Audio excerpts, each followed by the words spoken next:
Hi guys, நீங்க நிறைய பேருக்கு இமெயில் அனுப்பணும். ஆனா ஒவ்வொருத்தருக்கா தனித்தனியா அனுப்ப கடுப்பா இருக்கா? அதுக்கு தான் நாம இப்போ ஒரு சூப்பரான டூலை ரெடி பண்ண போறோம். இந்த டூலை வச்சு நீங்க எத்தனை பேருக்கு வேணா ஜஸ்ட் அந்த இமெயில் ஐடி என்டர் பண்ணிட்டு உங்களோட சப்ஜெக்ட் அப்புறம் உங்க மெசேஜ் என்டர் பண்ணிட்டு ஜஸ்ட் கிளிக் பண்ணா போதும், அந்த இமெயில் எல்லாருக்குமே சென்ட் ஆகிடும். இந்த டூலை நீங்க எந்த ஒரு சிங்கிள் லைன் கோடிங்கோ இல்லாம எப்படி உருவாக்குறதுனே நான் உங்களுக்கு சொல்லித் தர போறேன். சரி, வாங்க வீடியோக்குள்ள போகலாம். ஓகே, ஃபர்ஸ்ட் உங்களோட கூகுள் குரோம் ஓபன் பண்ணி அதுல டீப்சீக்கு ஓபன் பண்ணிக்கோங்க. அதுல இங்க எக்ஸ்பர்ட் அப்படின்னு இருக்கும், அதை செலக்ட் பண்ணிக்கோங்க. இதுல நான் கொடுக்கிற பிராம்ப்டை இங்க பேஸ்ட் பண்ணிக்கோங்க. பிராம்ப்ட் நான் கீழே கமெண்ட் பாக்ஸ்ல கொடுக்குறேன். இப்போ அந்த டீப்சீக் உங்களுக்கான கோடை ரெடி பண்ணி தரும். அதுக்கு கொஞ்சம் நேரம் ஆகும், அதனால கொஞ்சம் வெயிட் பண்ணுங்க. இப்போ அது கோடு ஜென்ரேட் ஆகி முடிச்ச உடனே நியூ டேப் ஓபன் பண்ணி இங்க சைட்ல இந்த ஐகானை கிளிக் பண்ணிக்கோங்க. இதுல சீட்ஸ் அப்படின்னு இருக்கும், அதை கிளிக் பண்ணிக்கோங்க. இப்போ இங்க இருக்கிற பிளஸ் பட்டனை கிளிக் பண்ணிக்கோங்க. ஓபன் பண்ணோடனே இந்த மாதிரி இருக்கும். இதுல மேல இதை ரீநேம் பண்ணி உங்களுக்கு என்ன நேம் வேணுமோ அதை வச்சுக்கோங்க. அப்புறம் இங்க எக்ஸ்டென்ஷன் போயிட்டு அதுல ஆப் ஸ்கிரிப்ட் அப்படின்னு இருக்கும், அதை கிளிக் பண்ணிக்கோங்க. ஓபன் பண்ணோடனே இந்த மாதிரி வந்துரும். இப்ப திரும்பி நம்ம டீப்சீக் போயிட்டு அதுல code.js அப்படின்னு இருக்கும், அந்த கோட் காப்பி பண்ணிக்கோங்க. இப்ப திரும்பி நம்ம இந்த பேஜுக்கு வந்துட்டு இதுல இருக்கிற இந்த கோட் அழைச்சிட்டு நம்ம காப்பி பண்ண கோட இங்கே பேஸ்ட் பண்ணிக்கோங்க. நெக்ஸ்ட் பாத்தீங்கன்னா இங்க சைட்ல இருக்கிற பிளஸ் பட்டனை கிளிக் பண்ணி அதுல HTML அப்படின்றத சூஸ் பண்ணிக்கோங்க. இப்போ நம்மளோட code.js ஃபைல பாத்தீங்கன்னா இந்த இடத்துல இண்டெக்ஸ் அப்படின்னு சொல்லிட்டு இருக்கும்.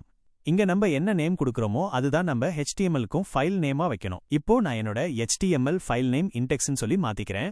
இப்போ உதாரணத்துக்கு அந்த code.jsல இண்டெக்ஸுக்கு பதிலா hello அப்படின்னு மாத்தினீங்கன்னா அதையே தான் நீங்க உங்களோட இந்த HTML ஃபைலுக்கும் வைக்கணும். நெக்ஸ்ட் டீப்சீக் ஓபன் பண்ணி அந்த index.html அந்த கோட காப்பி பண்ணி உங்க இண்டெக்ஸ் ஃபைலுக்கு போயிட்டு அதுல இருக்கிறத அழைச்சிட்டு இதை பேஸ்ட் பண்ணிக்கோங்க. இப்போ சைட்ல ப்ளூ கலர்ல டெப்ளாய் அப்படின்னு ஒரு பட்டன் இருக்கும், அதை கிளிக் பண்ணுங்க. அதுல நியூ டிப்ளாய் கிளிக் பண்ணுங்க. நெக்ஸ்ட் சைட்ல இங்க ஒரு செட்டிங் ஐகான் இருக்கும், அதை கிளிக் பண்ணி வெப் ஆப் அப்படின்றத சூஸ் பண்ணுங்க. அப்புறம் இந்த மாதிரி எக்ஸிக்யூட் ஆஸ் அப்படின்னு காட்டும். அதுல user accessing the web app இது செலக்ட் பண்ணுங்க. நெக்ஸ்ட் அதுக்கு கீழே ஹூ ஹாஸ் ஆக்சஸ் அப்படின்னு இருக்கும், அதுல எனிஒன் வித் கூகுள் அக்கவுண்ட் அதை செலக்ட் பண்ணிக்கோங்க. இப்போ கீழே இருக்க டெப்ளாய் பட்டனை கிளிக் பண்ணுங்க. இப்போ உங்களுக்கான லிங்க் அது ஜென்ரேட் பண்ணும். இப்போது ஜென்ரேட் பண்ண லிங்கை கிளிக் பண்ணி ஓபன் பண்ணுங்க. ஓபன் பண்ண உடனே இந்த மாதிரி காட்டும். இதுல அந்த ரிவ்யூ பெர்மிஷன்ஸ் பட்டனை கிளிக் பண்ணுங்க. கிளிக் பண்ண உடனே பாத்தீங்கன்னா உங்களுக்கு உங்க மெயில் ஐடி பெர்மிஷன் கேட்கும், அதுல அலோவ் கொடுங்க. நெக்ஸ்ட் இந்த மாதிரி காட்டும்.